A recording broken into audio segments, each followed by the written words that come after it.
Gabe Jenkins back with you, coming to you from the CCA, College and Career Accelerator, accelerating your future. Hope you're having a good day. I know I am.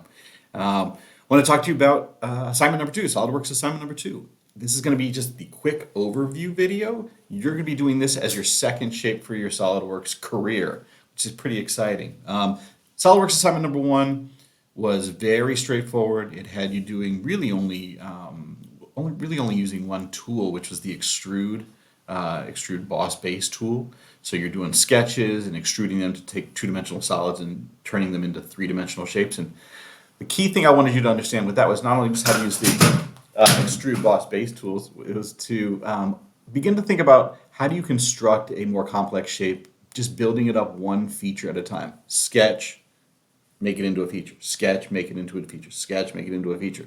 So the last thing we did had 3 sketches, 3 features. And that was pretty straightforward. This one, it's got a couple of new tools that we're going to use, and I'm excited to think about this with you. The main things we're going to think about here, main new tools, are going to be the extrude cut tool. So it's like how do you take a two-dimensional shape, make a sketch on it? I'm sorry, how do you take a 3-dimensional body, make a 2-dimensional sketch on it, and then cut that out of the material you've already kind of built up in your SolidWorks model.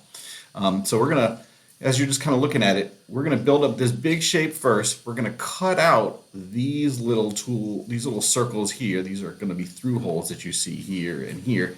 And then on this face here, we are going to, we're gonna cut out that material after we've already kind of made the 3-dimensional solid in the SolidWorks model. The second tool we're gonna be using is a feature. It's a fillet tool under the features tab. So we're used to using the fillet tool in our 2-dimensional sketches to make rounded corners. And you can do that again. You can do filleted corners in your 2-dimensional sketches in SolidWorks.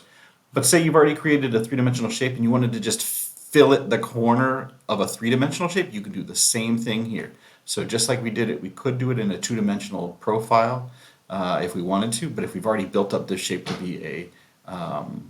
be just kind of like a 90-degree angle here, we can round it out and we can kind of cut the material away from the 3-dimensional solid in our model.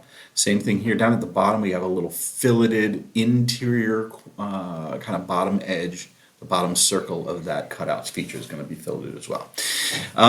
If you are interested, I've added a couple of things. So back here on the assignment, the units we're going to be using are inches, pounds, and second, which you can adjust in your SolidWorks workspace down at the bottom right. We're going to change our material. We're going to edit it and make it tungsten. And hopefully our mass, if we get it right, is going to be 79.52 pounds. I have all of my steps that I went through as I made my model. I just typed them up here. Maybe this will make sense in the way I worded it. Maybe it won't. Later on, there's going to be a walkthrough video where I walk you through all of these steps. All right. So if you want to just read that and then try to work it out on your own, awesome. It's fantastic. I appreciate your initiative. If you're struggling with it, know that there will be a walkthrough video coming out a little bit later. All right.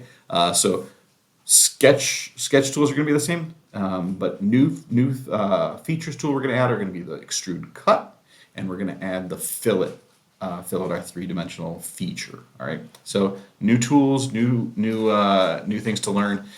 The same process, though, that I want to keep drilling into your head is that whenever you make a complex shape, you're going to build it up one feature at a time. And the real reason for that is that because if you realize later on that you've made a mistake, if you've broken your 3D model up into several different features and you realize that there's a problem just with one feature, you can always go back and just edit that one feature to fix it. And it just makes the whole process of building a complex model more kind of like error resistant and easy to fix later on. All right. Good luck and let me know how it goes. All right. Have a great day, everybody.